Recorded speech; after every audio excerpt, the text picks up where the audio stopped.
and to right the wrongs of this previous administration. I'm very eager to work with the Trump administration once again. I'm very hopeful that we can solve these dire issues and to do so quickly to protect Americans. And now I'd like to give the floor to a man who has done more than just about anyone else to protect our borders, Jim Jordan. Yes, sir. On day one, the Biden administration announced and implemented policies that led to the situation that Chairman Biggs and Mr. Babin described, the co-chairs of the caucus. Remember what they did on day one? They said, no more building the wall, no more remain in Mexico, and when you get here, you will not be detained, you will be released. And they announced that to the world. And as a result, you've had millions and millions of people come to the border because they know there's no wall to get over, they don't have to wait in Mexico, and they're going to get to go wherever they want. They're not going to be detained at the border. That's the thing. Those are the things that have to change, and that's exactly what's going to happen in 34 days when President Trump, Tom Homan, and their team take over. The other thing we got to do is pass again the good legislation we passed a year and a half ago, led by the chairman of the subcommittee on immigration on judiciary, Tom McClintock. We need to pass that legislation. We've talked to Leader Scalise.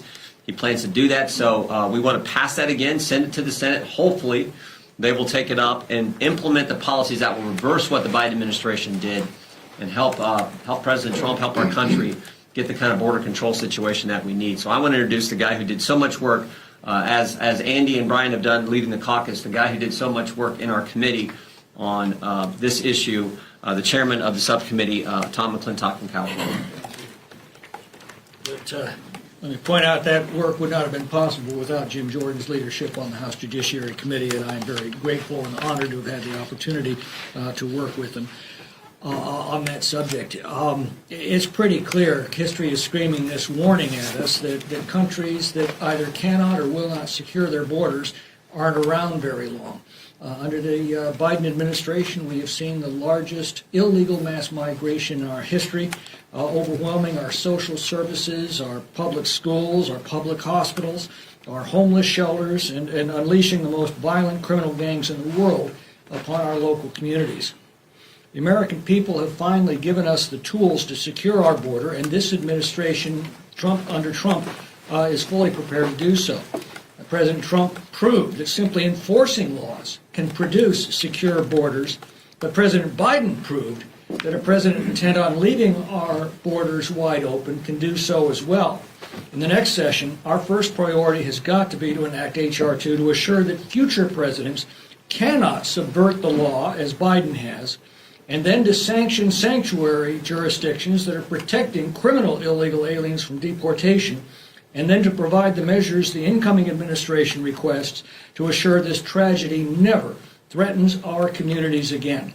This border caucus has been a tireless and influential advocate for these policies.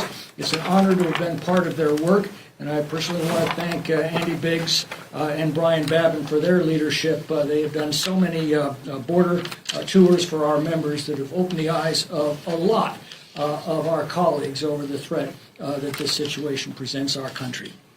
And now it's my pleasure to introduce Representative Eric Burleson from Missouri, who is not here. So next on the list is Representative Kevin Hern of Oklahoma. I think I've introduced you. Oh. Go ahead, Bob. Go ahead. I'm doing my Eric Burleson invitation. Congressman Bob Good from Virginia. Thank you to Andy Biggs, Chairman and Co-Chairman Brian Babin for leading this all-important issue, this all-important press conference to discuss it. We all know the numbers. The Biden administration has helped well over 13 million illegals to invade our country over the past 4 years.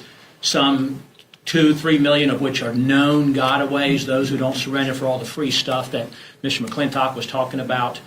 These are the ones with the criminal ties and the terrorist backgrounds and the ones trafficking all the terrible things into our country. We know of hundreds of thousands of felons who are here illegally.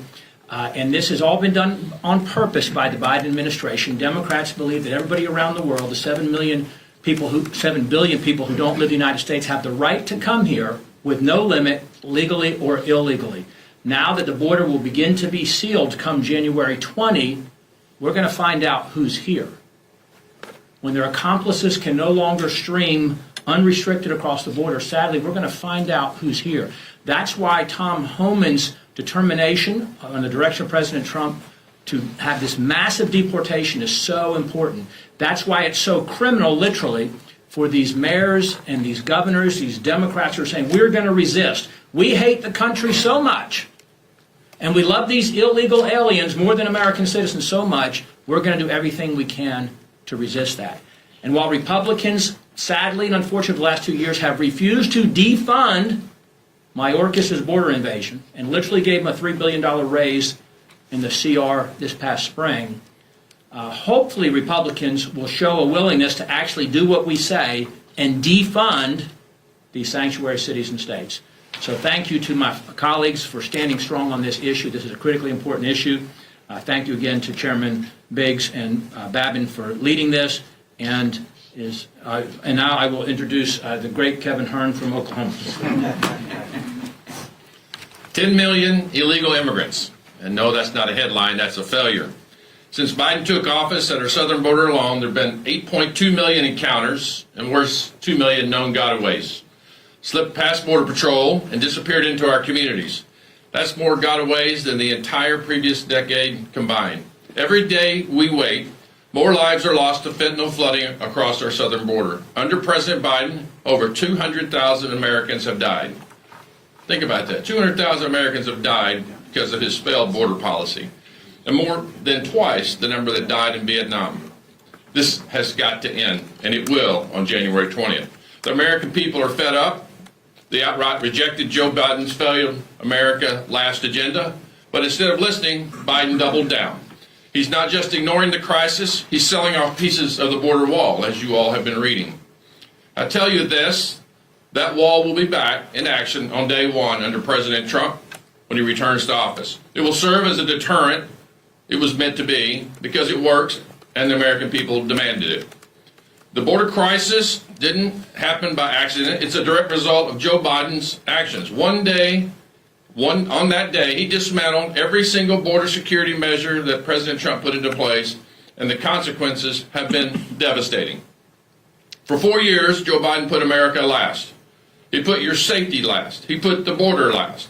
And when he came together and passed H.R. 2, the strongest border security bill this country has ever seen, Biden ignored it. He refused to act. Kamala Harris, that famous border czar, even said on national television that she wouldn't change a single thing. But here's the truth. Joe Biden created the crisis. No matter how much he pretends to care, he caused the mess we see. President Trump has promised to fix the crisis, and we know he can because he did it before. When Donald Trump is back in the White House on January 20th, America will have a secure border again. The American people are ready. It's time to put America first, because if not America first, then where do you want America to be? And end this chaos once and for all. We have 33 days until sanity is restored to the White House. I look forward to working with President Trump and my colleagues to shut down the border, send illegals home, and restore safety and security to our nation. And now, the very famous Scott Perry. Very famous. Famous or infamous? Good morning, everybody. It's great to stand with my colleagues, and this is really a story of contrast. The difference between the Biden administration, the hard left, the radical left, President Trump, and average everyday Americans who can see the difference even though mainstream media refuses to report on it. Now, mainstream media and legacy media can finally be a great partner with the truth and the American people. Right now, as we all stand here, thanks to Andy Biggs and Brian Babin working throughout this whole process of the Biden administration, right now, as we stand here, President Biden selling off sections of the border wall that have been sitting rotting in the desert, selling them off for pennies on the dollar. The contrast is that President Trump wants to secure the border, and just like you lock your home, and just like there's a wall or a fence around the White House, part of the security of that is making sure the wrong people don't just walk in. But right now, President Biden is selling off that, making sure that the American taxpayer has to pay more to secure their own country. That's the contrast. And right now, while for years colleagues on the other side of the aisle went and cried about the poor people that came here, the children being separated, it was their policies that separated the children. It was their inhumanity that have put, 230 to 300,000 lost children into the United States of America to be trafficked. Can you imagine the horror? And they know it's been going on. They've known all along. When they send these children to post office boxes or warehouses or something like that, that no one in their family is there to greet them. They've known all along. That is the contrast between humanity and inhumanity. And it is time for legacy media, for the press in general, to tell the true story about the horror of just wide open borders and the inhumanity of it. And we're here to say that we stand for our country, the American citizens, because we all want to help. We all know people want to come to America for a better life, but there's a process by which they do that. And immigration first has to be great for America and the Americans. And because the sanctuary of America is for Americans and people that want to come here legally, not for gang members. We just watched over and over again on TV where this reporter was questioning J.D. Vance, the soon-to-be vice president. Oh, it's just a couple apartment complexes that the Venezuelan gangs have taken over. Well, I'm sure glad it's not her apartment complex. I wonder if she would feel differently if they were prevailing on her.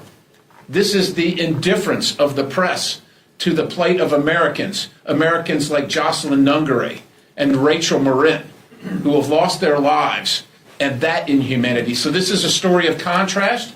These folks behind me, led by the chairman, have been on this case all along, and we're very, very pleased to tell the American people that this humanity, this change is coming, and we're asking the press to actually start reporting the truth finally. With that, I yield to Michael Cloud from Texas. Greetings from the great state of Texas. The long national nightmare of our open borders is almost done. The American people have spoken very loud and clearly. They want a secure border. They have elected President Trump because they know he can do that. For years, this administration has continued to allow cartels to profit to the tune of billions of dollars, meanwhile ravaging our communities, destroying families, tens of thousands of people dead from fentanyl, hundreds of thousands of children lost, and they tried to pass this off as if it was something compassionate. It is not compassionate to allow our borders to be open. It is not compassionate to allow people and criminals to stream into our communities. It's not allowed to partner with cartels in allowing them to grow into an outsized influence in even countries south of us and across the world. Those who are trying to do it right, even in those countries, find themselves in a place where the cartels have so much power that they become a destabilizing force in those countries. All this due to our failed border policies. There's nothing compassionate about it. Thankfully, we have a president who's coming who will be willing to do something about it. And the concern for us here is we have to make sure that we're willing to step up to the plate and support the president in making sure it gets done. We've seen courts work their magic in trying to prohibit him from securing the border last time. He did a great job anyway, but we must pass H.R. 2 when we start off the term very early, very quickly. We need to make sure we give the president all the funds he needs to secure the border, to have all the tools for the technology, the infrastructure, everything that needs to happen at the border. But also, as Congress, we need to defund the wrong things. We need to stop sending these agencies money to do bad things. And that includes the magnet that continues to draw people here through wrong and illegal processes. So we will have to take the tough votes. We will have to do the job that's required of us in Congress. I encourage our colleagues to steel our spine toward the work that is ahead to make sure that we make good on the promise that we've given the American people. And thank you for being here.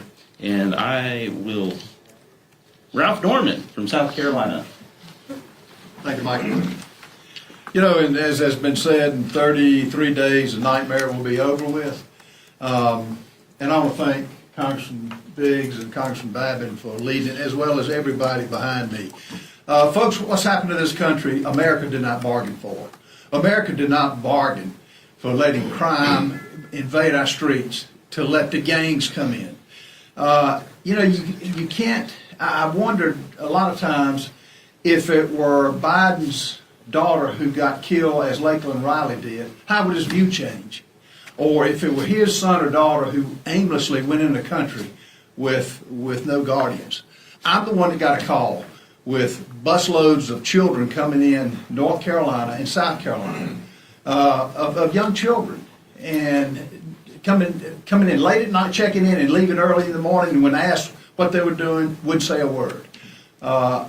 If you count the number of children alone, which is over 500,000, that's 6 football stadiums of children, unaccompanied minors.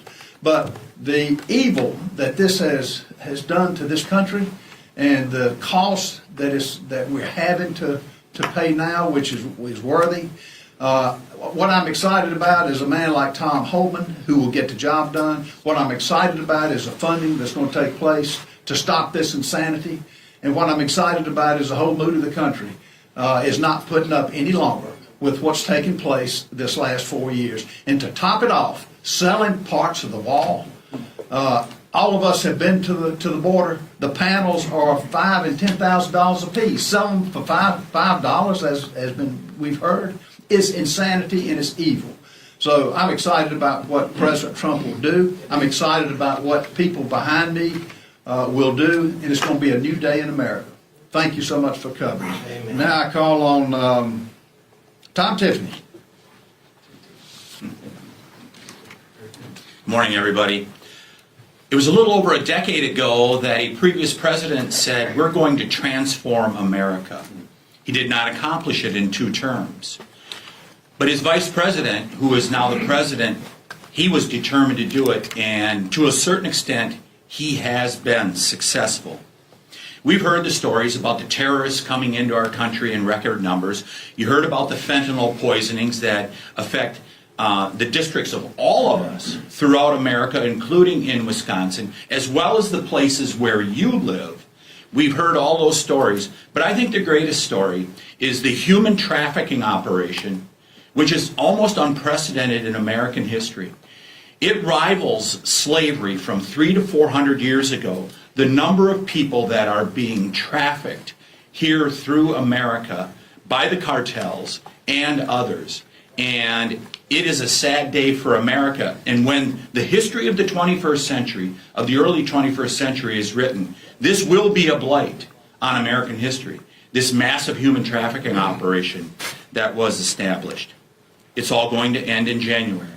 And I look forward to working with my colleagues behind me because we have a big task in front of us. And I believe we should take H.R. 2, which was passed through the Judiciary Committee. Members behind here did a significant amount of work.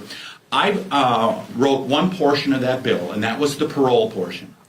Parole is meant to be done on a case-by-case basis. We've seen the Biden administration, with Alejandro Mayorkas complicit in this, where they've used parole to bring people en masse into this country from Afghanistan, from Haiti, from Venezuela, from countries around the world. And we need to take H.R. 2 as the template here as we go forward and include that parole revision in there to make sure that we can keep the American people safe. So I just want to thank Brian Babin and Andy Biggs for the leadership they've provided, because they've shone a light on this issue and helped elevate it to one of the top 2 issues in this election on November 5th, when the American people said, we want this to stop.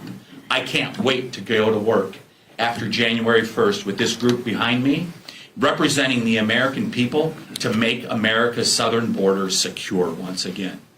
And I turn it back to Mr. Biggs from Arizona. Thank you, Tom. Thanks, everybody who's here and who's spoken. I'm going to cover just 2 quick points, just as a point of contrast. Just a few years ago, as Joe Biden was getting ready to be sworn into office, you could see illegal aliens gathering at the border. Particularly, I remember a vision that came through pictures that when the media would cover this, from the Zocalo in Tijuana, just across the border from San Diego. What did you see? You saw individuals wearing T-shirts saying, Biden let us in, those types of things. Now what's happened is you have the Philippine ambassador to the United States calling for all Filipinos who are illegally in this country to repatriate to the Philippines. before President Trump takes office. That type of repatriation is going to happen as people really come to understand and believe that this administration is going to actually remove people. 1.5 million people with removal orders already in place, already had due process. They will be removed. Over 500,000 people who with criminal backgrounds who are illegally in the country, they will be found and removed. People will start self-repatriating. The other thing that I wanted to let you know is that the cartels have sensed this urgency. So when I was in San Diego, right by Tijuana, just not too long ago, we ran into folks from Guatemala and Honduras and India. We asked how much you paying. The guy from India, we couldn't really understand what he said, but the other folks, $5,000 a piece. $5,000 a piece. You know what the going rate right now is? In excess of $10,000 per person. Why? Because the cartel knows that Donald Trump means business and Tom Homan means business and hopefully Congress means business, and we're going to close and secure our border. With that, I'll take any questions. If I may, I have a two-part question, if you'll indulge me. One, in response to Donald Trump's tariff threat, Canada announced yesterday it'll spend $1.3 billion to secure the northern border. It's a wide range of measures from tracking down on precursors for fentanyl, more border patrols, that kind of thing. I'm wondering if that's on anyone's radar, if anyone has any reaction to that. And part two of my question, if I may, Donald Trump keeps talking on social media about making Canada the 51st state. I'm curious as to anyone has any insight as to why or what you might think of that. So humor is dead. I think to the second part of the question, I think Donald Trump is being humorous, okay? The first part of the question is, yes, I think we're aware of that. And indeed, that's what happens when you have a strong leader come in and lay down markers. And so we're really happy about that. And also, President Sheinbaum in Mexico has indicated, has indicated a willingness to try to work to resolve some of these issues. And by the way, the cartels are actually very concerned about our enforcement as well. And you're seeing that in some of their actions, including the raising of price and trying to get people in before the 21st of January. I think you had a question. Yeah, so you guys have obviously developed a lot of legislation like H.R. 2 this Congress that you mentioned you want to try to get through now that Republicans will have the trifecta next year. But in your conversations with Tom Homan and others, from the executive standpoint, how is it going for them standing up the executive operation when it comes to mass deportation and that sort of thing? And how quickly will they be able to sort of change the bureaucratic inertia and start implementing this sort of thing? Well, so the first thing they're going to do is they're going to take the shackles off ICE and CBP, and they're going to say, enforce the law. They want to do expedited removal as well. You add those in there, and that will actually slow down the flow at the border almost immediately. The other thing that they're going to need resources. Those resources are going to be everything from personnel. They're going to need seats on planes to remove people. They're going to need some soft-sided facilities to go up for people. So we've talked about that, the resources that they need. Congress is going to have to deliver on those resources. And once that, they're ready to go, because the first step is to say we're going to enforce the law. And I think some of these mayors and governors who said they're going to remain sanctuary cities and states, they're going to find themselves in hot water with hopefully Attorney General Pam Bondi as she looks into obstruction of justice and aiding and abetting criminal cartels. So I think that they're ready to go. Talking to Tom, he's fired up, and he's going all over. You saw that he met with Mayor Adams of New York this week, so he's really going for it. Thank you. Forgive me if you addressed this in your opening statements, but could the Lake and Riley Act be a part of the first 100 days, and also any type of legislation to enshrine Remain in Mexico into law instead of doing it through executive order? Yeah, so I do think Lake and Riley law and other laws that have been promulgated that are put forward that haven't made it through, I think you're going to see those come up really quickly. There's a chance that a lot of those will come through in a reconciliation package. I would like to see some of them come forward independently, and I would hope that the senators, at least 7 of them who are in risky positions, would actually read the mandate from the public and vote for those. but otherwise they're going to come through probably in reconciliation. The other aspect is you're going to see also a termination of some of these programs. CBP1 app, that's going to go away.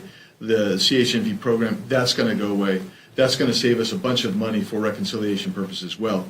And then the final part of your question, which would be codification. We have to codify Remain in Mexico policy, but that's also going to require diplomacy with Mexico, and that's where having a strong leader like Donald Trump has already produced results in discussions that he's had with President Steinbaum, and I'm hoping that our relationship with Mexico is such that we can respect their sovereignty, but they'll respect our sovereignty, and they'll help us reenact the Remain in Mexico policy, but it needs to be codified in statute, for sure.